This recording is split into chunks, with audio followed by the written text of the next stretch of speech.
Subscribe now and press the bell icon. Never miss an update.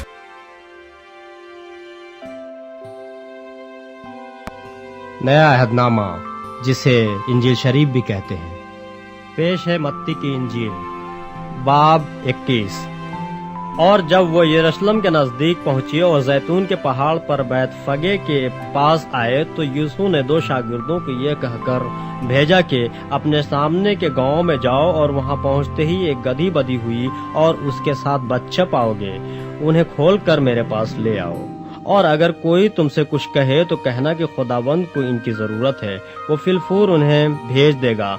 ये इसलिए हुआ कि जो नबी के मार्फत कहा गया था वो पूरा हो के सयून की बेटी से कहो कि देख तेरा बादशाह तेरे पास आता है, वो हलीम है और गधे पर सवार है, बल्कि लादू के बच्चे पर। बस शागिर्दों ने जाकर जैसा यीशु ने उनको हुक्म दिया था वैसा ही किया और गधी और बच्चे को लाकर अपने कपड़े उन पर डाले और वो उन पर बैठ गया। और भीड़ में के अक्सर लोगों ने अपने कपड़े रास्ते में बिछाए और औरों ने दरख्तों से डालियां काटकर राह में फैलाई। और फिर भीड़ जो उसके आगे आगे जाती और पीछे पीछे चली आती थी पुकार पुकार कर कहती थी, इब्न दाऊद को होशना, मुबारक है वो जो खुदा के नाम से आता है, आलम बाला पर होशना। और जब वो यरूशलेम में दाखिल हुआ तो सारे शहर में हलचल पड़ गई और लोग कहने लगे, ये कौन है? भीड़ के लोगों ने कहा, ये गलील के नासरत का नबी यीशु है। और यीशु ने खुदा की हैकल में दाखिल होकर उन सब को निकाल दिया जो हैकल में खरीदो फरोख्त कर रहे थे और सर्राफों के तख्ते और कबूतर फरोशों की चौकियां उलट दी और उनसे कहा कि लिखा है कि मेरा घर दुआ का घर कहलाएगा, मगर तुम उसे डाकुओं की खो बनाते हो। और अंधे और लंगड़े हैकल में उसके पास आए और उसने उन्हें अच्छा किया।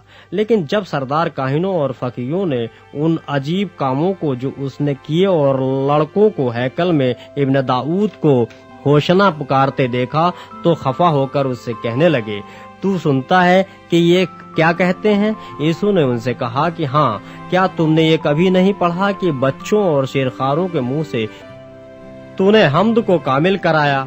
और वो उन्हें छोड़कर शहर से बाहर बैतनियाह में गया और रात को वहीं रहा। और जब सुबह को फिर शहर को जा रहा था तो उसे भूख लगी और राह के किनारे इंजीर का एक दरख्त देखकर उसके पास गया और पत्तों के सिवा उस पे कुछ न पाकर उससे कहा कि आइंदा तुझ में कभी फल न लगे। और इंजीर का दरख्त उसी दम सूख गया। शागिर्दों ने ये देखकर ताज्जुब किया और कहा, ये इंजीर का दरख्त क्यों कर एक दम में सूख गया? यीशु ने जवाब में उनसे कहा कि मैं तुमसे सच कहता हूँ कि अगर ईमान रखो और शक न करो तो सिर्फ वही करोगे जो इंजीर के दरख्त के साथ हुआ। बल्कि अगर इस पहाड़ से भी कहोगे कि तू उखड़ जा और समंदर में जा पड़ तो यूं ही हो जाएगा।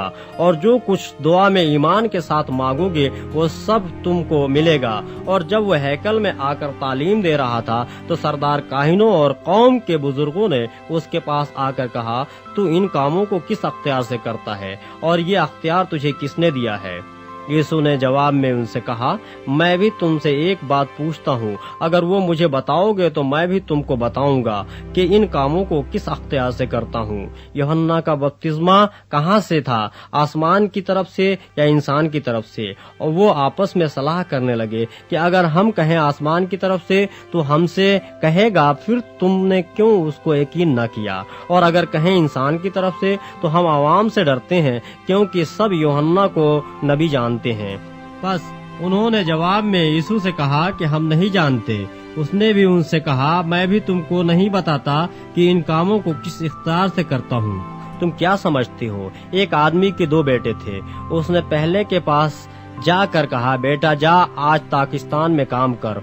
उसने जवाब में कहा, मैं नहीं जाऊंगा, मगर पीछे पछता कर गया। फिर दूसरे के पास जाकर उनसे इस तरह कहा। उसने जवाब दिया, अच्छा जनाब, मगर क्या नहीं? इन दोनों में से कौन अपने बाप की मर्जी बजा लाया? उन्होंने कहा, पहला। यीशु ने उनसे कहा, मैं तुमसे सच कहता हूँ कि महसूल लेने वाले और कसबियाँ तुमसे पहले खुदा की बादशाही में दाखिल होती हैं। کیونکہ یوحنا راستبازی کے طریق پر تمہارے پاس آیا اور تم نے اس کو یقین نہ کیا، مگر محصول لینے والوں اور کسبیوں نے اس کا یقین کیا، اور تم یہ دیکھ کر پیچھے بھی نہ پچھتائے کہ اس کا یقین کر لیتے۔ ایک اور تمثیل سنو۔ ایک گھر کا مالک تھا جس نے تاکستان لگایا اور اس کی چاروں طرف احاطہ گھیرا اور اس میں حوض کھودا اور برج بنایا اور اسے باغبانوں کو ٹھیکے پر دے کر پردیس چلا گیا۔ اور جب پھل کا موسم قریب آیا تو اس نے اپنے نوکروں کو باغبانوں کے پاس اپنا پھل لینے کو بھیجا، اور باغبانوں نے اس کے نوکروں کو پکڑ کر کسی کو پیٹا اور کسی کو قتل کیا اور کسی کو سنگسار کیا۔ پھر اس نے اور نوکروں کو بھیجا جو پہلوں سے زیادہ تھے، اور انہوں نے ان کے ساتھ بھی وہی سلوک کیا۔ آخر اس نے اپنے بیٹے کو ان کے پاس یہ کہہ کر بھیجا کہ وہ میرے بیٹے کا تو لحاظ کریں گے۔ جب باغبانوں نے بیٹے کو دیکھا تو آپس میں کہا، یہی وارث ہے، آؤ اسے قتل کر کے اس کی میراث پر قبضہ کر لیں، اور اسے پکڑ کر تاکستان سے باہر نکالا اور قتل کر دیا۔ بس جب تاکستان کا مالک آئے گا تو ان باغبانوں کے ساتھ کیا کرے گا؟ انہوں نے اسے کہا کہ ان بدکاروں کو بری طرح ہلاک کرے گا اور تاکستان کا ٹھیکہ دوسرے باغبانوں کو دے گا جو موسم پر اس کو پھل دیں۔ یسوع نے ان سے کہا کہ کیا تم نے کتاب مقدس میں کبھی نہیں پڑھا کہ جس پتھر کو معماروں نے رد کیا وہی کونے کے سرے کا پتھر ہو گیا؟ یہ خداوند کی طرف سے ہوا اور ہماری نظر میں عجیب ہے۔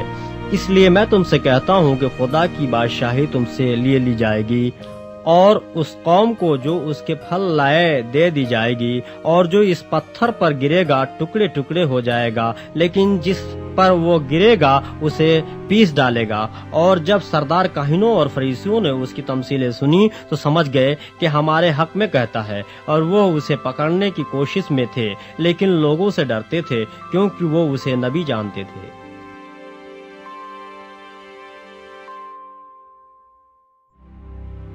اگر آپ نے ابھی تک ہمارا چینل سبسکرائب نہیں کیا تو ابھی سبسکرائب کریں اور بیل آئیکن کو کلک کر کے ہماری لیٹسٹ ویڈیوز کے بارے میں اپڈیٹ جانیں۔